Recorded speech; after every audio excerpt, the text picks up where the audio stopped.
Hello বন্ধুরা, নতুন আর একটা ভিডিও নিয়ে চলে এসেছি তোমাদের কাছে। তো আজ আমি বাড়িতে নিজের হাতে একটা কেক বানালাম।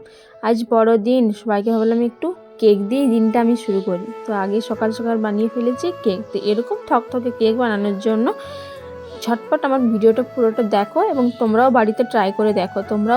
তোমরাও বাড়িতে এরকম কেক বানাতে পারবে। আর দেখো কেকটা কেমন হয়েছে, বুনু খেয়ে সেটা রিভিউ দিয়েছে। তো চলো ভিডিওটা শুরু করা যায়।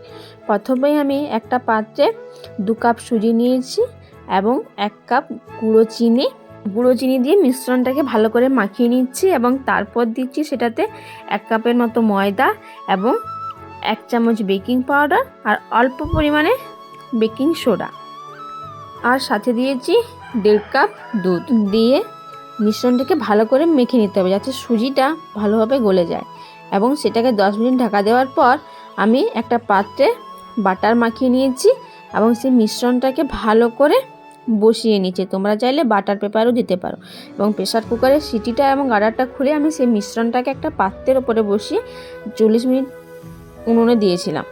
এবং তারপর 40 মিনিট পর দেখতেই পাচ্ছ আমার কেকটা রেডি হয়ে গেছে। গরম ছিল তাই আমি উল্টো করে একটা থালার মধ্যে কেটে নিয়েছি। আর আমার কেক এখন রেডি হয়ে গেছে। ফ্যামিলিতে যেহেতু অনেকজন মেম্বার আছে, সবাইকে আমার তৈরি কেকটা একটু করে টেস্ট করাতে হবে, তাই জন্য আমি ছোটো ছোটো পিস করে নিচ্ছি। আর সবার ফার্স্টে বুনুকে দিয়েছি। তো চলো ভিডিওটা দেখো, ভালো লাগলে লাইক করো।